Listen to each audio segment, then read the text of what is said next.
Hola, soy Julia López Dabat y voy a leer un capítulo escrito por María de los Ángeles Mena para el libro Maestras Argentinas.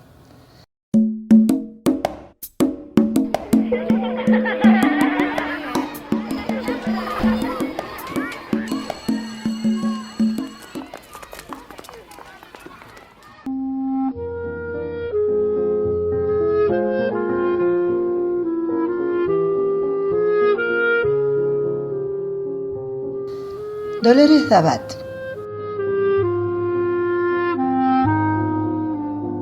¿Qué hay de nuevo? Escribió Elsie Rockwell. Hay transformaciones, por un lado, que reproducen las relaciones de poder o destruyen tramas de la organización civil.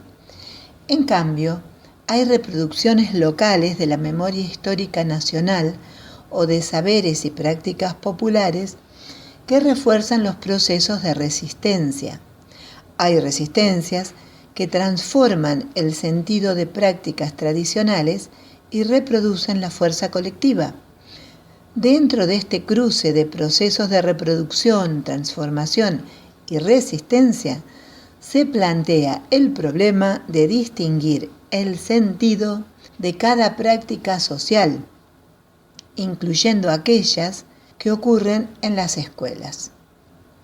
Los archivos de la Escuela Normal de Paraná guardan la historia de la primera institución argentina para la formación de maestres creadas en 1870. Allí, entre antiguos bolilleros, elementos de la didáctica Montessori, fotos y viejos cuadernos de registros, encontramos el nombre de la maestra que fue construyendo parte de su oficio docente del otro lado del río, en la ciudad de Rosario, en la Escuela Normal número 2, de la que comenzó a ser directora en 1924. En el cruce de fuentes que el siglo XXI permite, están los estudios recientes sobre las corrientes educativas que atravesaban la época en que Dolores Dabat fue docente, memorias de las instituciones donde trabajó y los antiguos y cuidados documentos de archivo a los que pudimos tener acceso. Dolores, según la documentación presente en el archivo de la Escuela Normal, nació en el Hospital de la Provincia de Entre Ríos, Paraná, el 2 de julio de 1869. Ingresó a la Escuela Normal Nacional en el año 1904, a los 14 años, a través de una beca provincial. Hay registro de su trayectoria educativa desde ese año hasta 1909. A partir de 1910 se encuentra, junto con otros compañeros egresados de la institución paranaense, trabajando como profesora normal en Gualeguaychú, Entre Ríos. La inmensidad de preguntas y reflexiones que la lectura de estos materiales dispara es inabarcable para los propósitos de este trabajo. Elegimos entonces centrarnos en un núcleo que nos permite enlazar preocupaciones y ocupaciones que hacen a uno de los sentidos más importantes, a nuestro entender, del trabajo docente: la construcción del oficio. De esa construcción nos interesan puntualmente tres dimensiones para dejar planteadas. Por un lado, aquella que podríamos vincular a las relaciones de género dentro de la organización del trabajo docente. En segundo lugar, lo socioeducativo, en tanto espacio de confluencia de intereses de clase que entran en tensión en torno a qué educación y para qué sociedad se educa. Por último, cómo se piensa la tarea del enseñante en la institución educativa y en la sociedad. A través de los registros que legó Dolores, desde su escritura y la de quienes con ella trabajaron, intentaremos ir desde las preocupaciones nuestras de hoy hacia las huellas que esta maestra dejó en la historia educativa de la región. en un viaje donde tiempos y espacios se cruzan y nos muestran cómo perduran y adquieren sentidos diferentes a partir de reconocer los hilos que entramaron historias compartidas y a la vez singulares en las cotidianeidades educativas de cada momento histórico.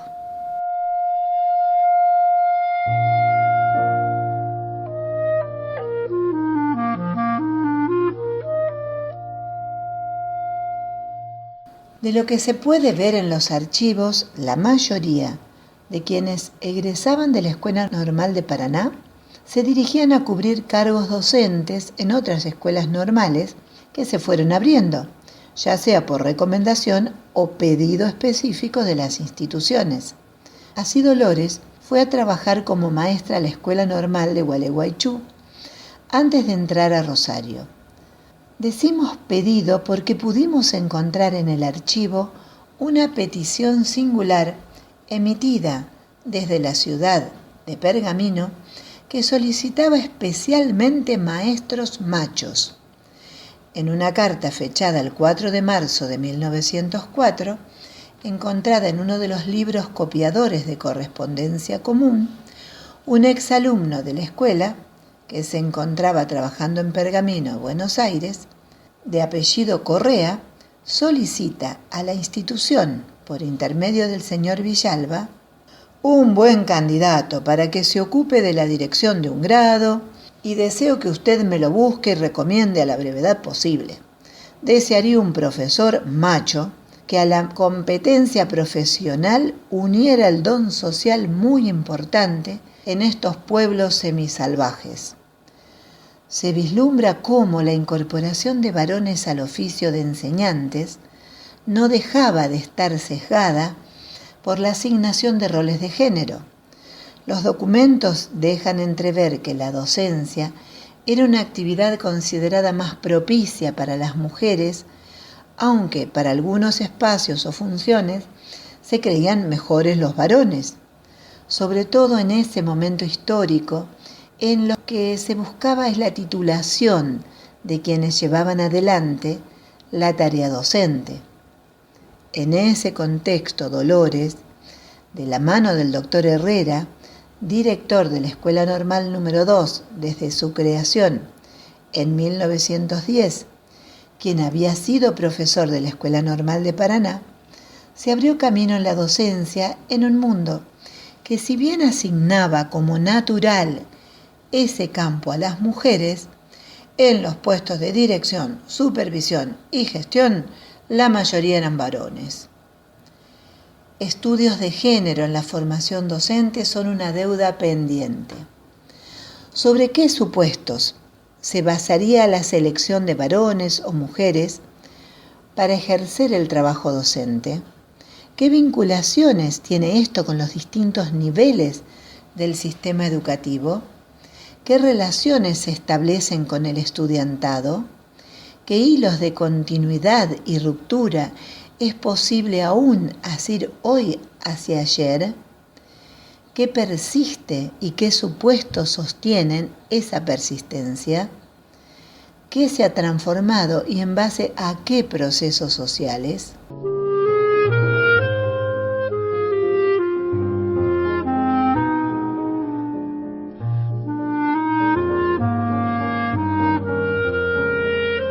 Otra discusión de la época que atravesó los haceres de Dolores en la escuela bajo su dirección y las tensiones que tuvo que transitar, se vinculaba al tipo de formación que las instituciones educativas debían impartir. La preocupación por organizar la sociedad venía ocupando la agenda de funcionarios, diputados, dirigentes en general.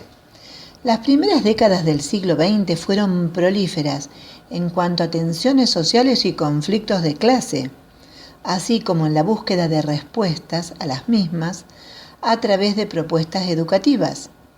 El nudo de ese entramado estaba constituido por dos hebras que se tornaban, por momentos, opuestas y excluyentes, y en otros complementarias.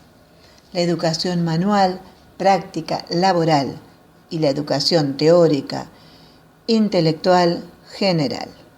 Desde donde se pensaba esta cuestión incluía miradas pedagógicas, económicas, sociales, políticas. Esta tensión cobra sentidos particulares en el plano local rosarino, en un momento que las memorias de la Escuela Normal número 2, dirigida por Dolores, denominan Crisis de 1921-1922.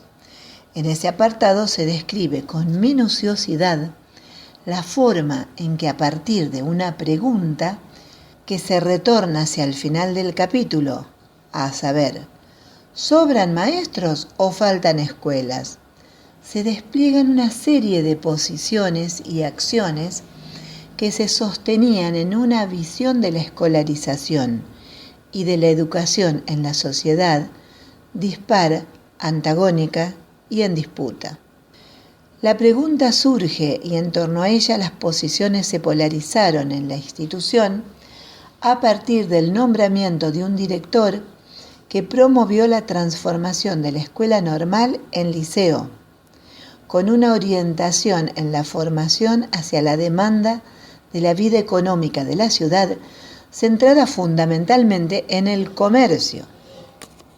El punto más álgido de la disputa encontró a Dolores tomando una clara y contundente posición en relación a la formación que debía darse en la escuela normal. Alrededor de ella o con ella como catalizador, se potenciaron y dejaron huella en la lucha movimientos de estudiantes, de madres-padres y de docentes que asumieron como bandera la formación docente, como específica de esa escuela.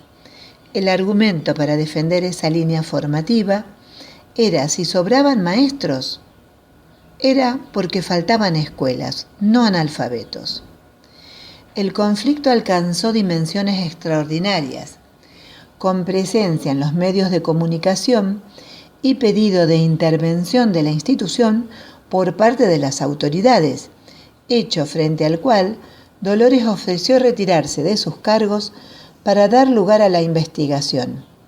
La comisión de padres llegó a pedir una audiencia con el presidente Irigoyen, comprometiéndolo en la preservación de la escuela normal como formadora de maestras. Es muy interesante adentrarse en los detalles de cómo se organizó la tradicionalmente llamada comunidad educativa para defender la institución y los sentidos de su existencia.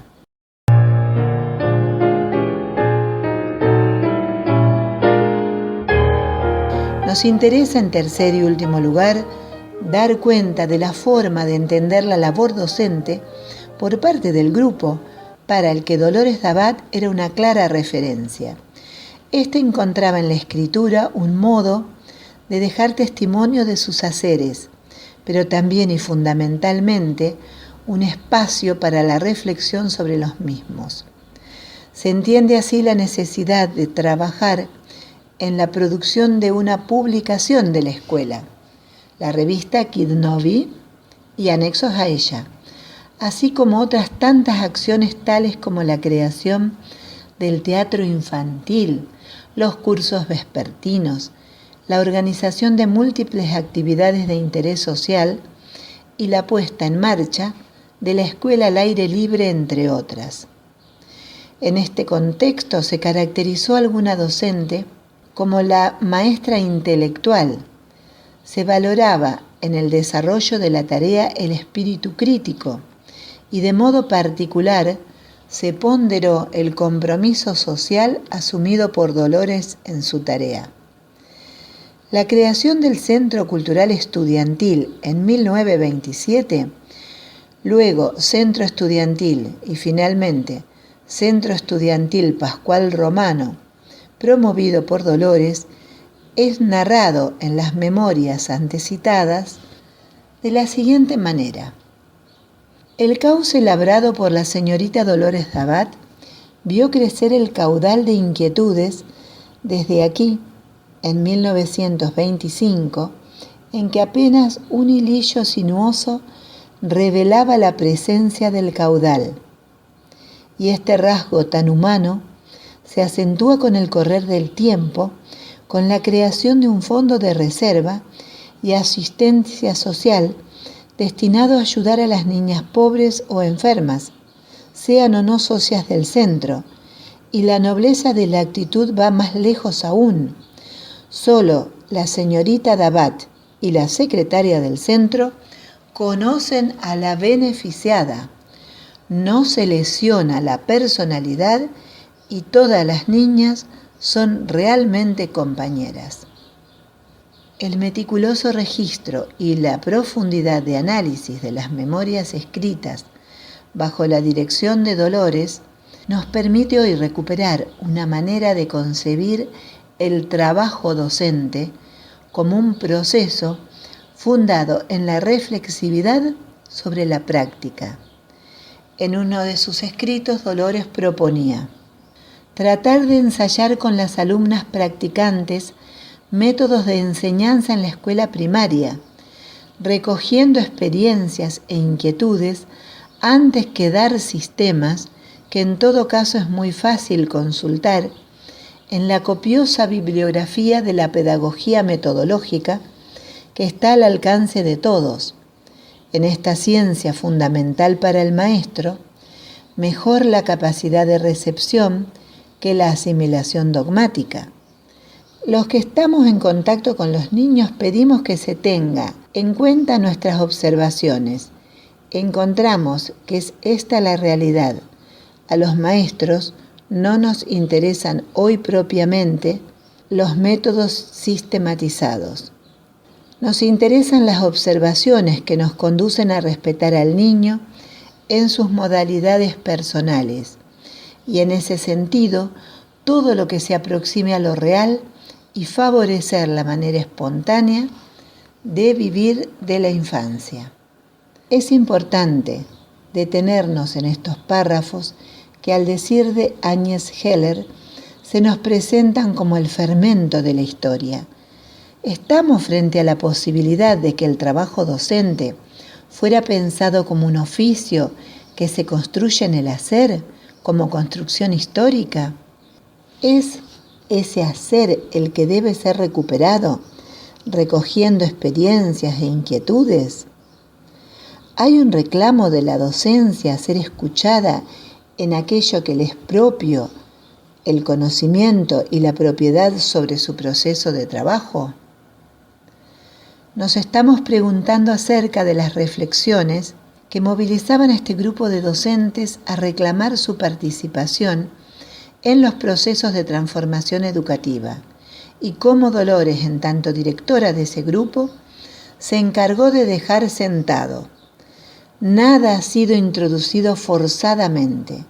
El ensayo ha sido paulatino y la experiencia ha permitido, año tras año, la intercalación, la supresión o la suplantación de prácticas con el fin de rectificar o ratificar procedimientos.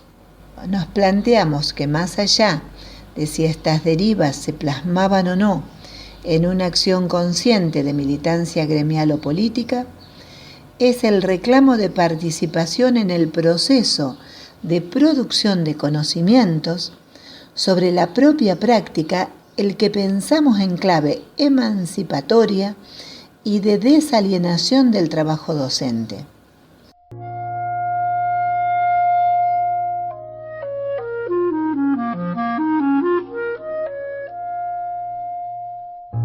También las relaciones entre la pedagogía y el método de enseñanza y su fuerte vinculación con la concepción de las infancias fue otra concepción de las preocupaciones en las que se centró Dolores y su equipo.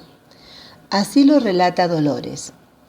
Esto invitó a que reviéramos valores educativos dentro de la casa y comprendiéramos que el problema del niño estaba un tanto alejado de nuestras preocupaciones escolares.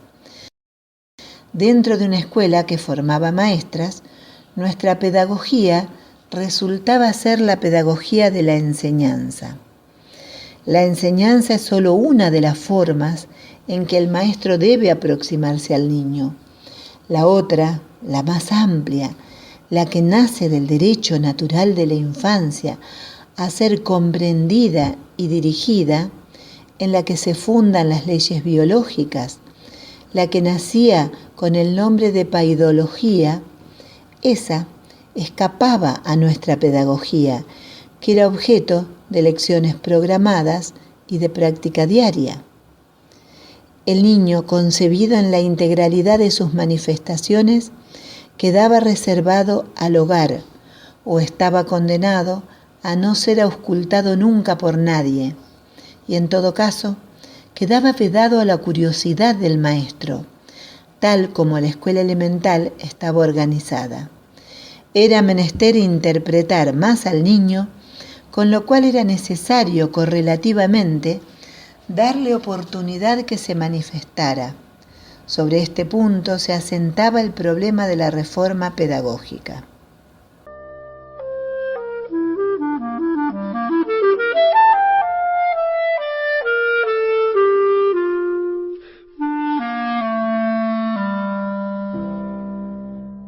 Esta forma de pensar en las subjetividades con las que la docencia trabaja se nos presenta como un antecedente a tener en cuenta para analizar lo que se consolidó con el tiempo en el denominado paradigma de derechos. Esa vuelta hacia los intereses de las infancias singulares en oposición al universalismo de los sistemas, reclamando que sea la niñez el centro organizador de la actividad escolar, se constituye en un antecedente clave para pensar la educación en nuestros días.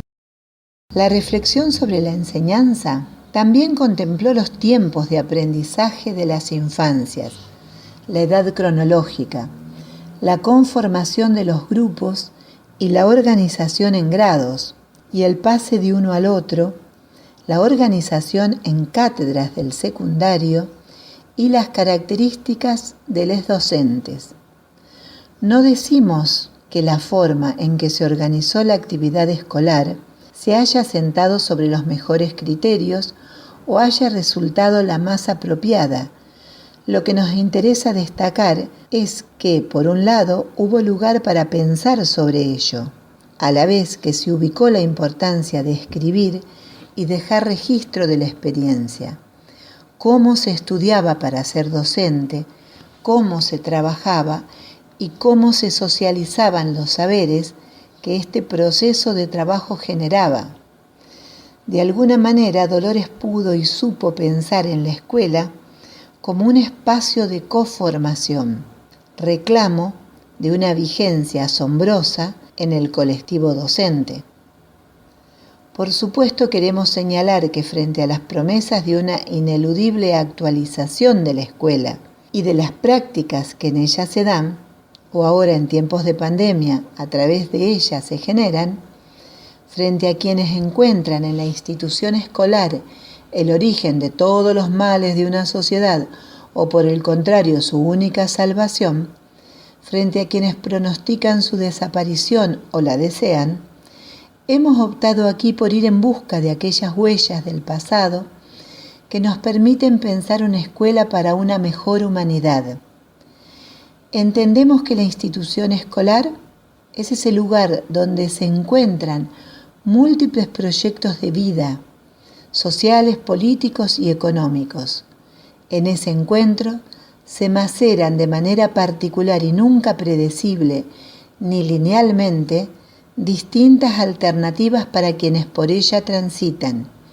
Ir en busca de algunas señales que docentes como Dolores Dabat dejaron en sus pasos como enseñantes es una manera de convocar la tradición sin romantizarla, sino como una experiencia cuya recuperación puede hacernos pensar e interpelarnos en la actualidad.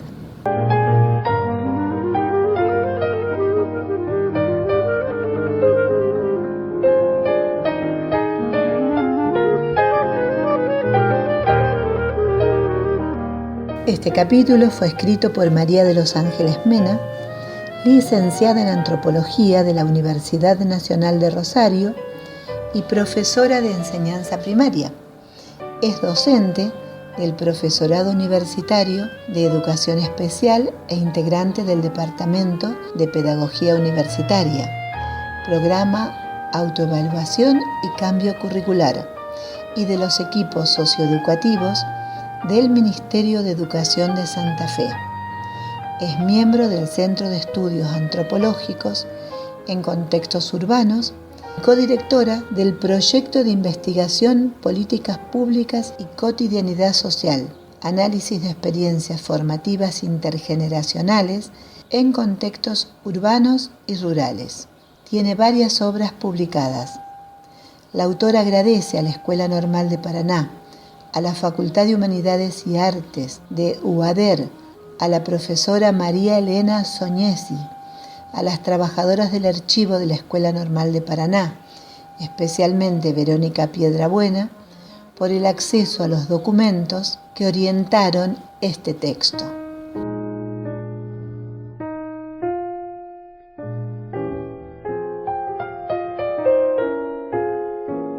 Espero que hayan disfrutado la lectura. Yo soy Julia López Dabat. Soy sobrina nieta de Dolores Dabat. No conocí a Lola. Ella murió muchos años antes de mi nacimiento. En mi casa de infancia se la nombraba a menudo y se recordaban sus ideas y experiencias. Todos mis mayores se dedicaron a la educación pública y vivificaron sus búsquedas. Soy psicóloga, trabajo en un hospital público en un pueblo llamado Rancul, en La Pampa. Escribo cuentos y guiones.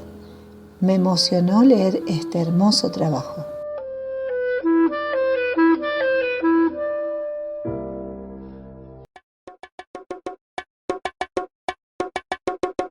Maestras Argentinas, entre mandatos y transgresiones, reúne en un centenar de capítulos las trayectorias de maestras de todo el territorio nacional y de todas las épocas. El ámbito educativo pone en tensión los mandatos establecidos y las motivaciones propias de cada educadora, lo que confiere un particular dinamismo y riqueza a estas historias de vida. Algunas maestras fueron obedientes reproductoras del mandato estatal. Otras eligieron rumbos críticos, problematizaron la tarea docente, abrevaron en teorías renovadoras, bregaron por la inclusión, desarrollaron experiencias de educación no formal, cargaron sobre sus espaldas las escuelas rurales, eligieron alfabetizar en villas y en contextos de encierro, o fueron pioneras en la educación para personas con discapacidad. Muchas rechazaron el modelo patriarcal que las limitaba al hogar y el aula, ocupando nuevos espacios en el periodismo, la literatura, el arte, la universidad, el parlamento y otros. Están presentes también las maestras que lucharon por la educación pública, común, laica y gratuita, y aquellas que, asumiendo su condición de trabajadoras, impulsaron la organización sindical. Asimismo, las que soñaron con una sociedad más justa y se transformaron en militantes socialistas, anarquistas, comunistas, peronistas o radicales, así como en feministas, ecologistas y defensoras de los derechos humanos. Ya en el siglo XXI llegan por primera vez a las aulas maestras de los pueblos originarios y disidencias sexuales. Todas estas historias van tejiendo la trama de una historia desde abajo de la educación en nuestro país. Maestras Argentinas es un proyecto colectivo. A las más de 80 autoras y autores de los diferentes capítulos se suman numerosos intérpretes que a través de la narración oral hacen posible este audiolibro. Eduardo Mancini y Mariana Caballero fueron los compiladores y la edición es una producción conjunta del Centro Cultural La Toma, la Asociación Civil Inconsciente Colectivo y la Cooperativa de Pensamiento Margarito Tereré. Este material es de difusión libre.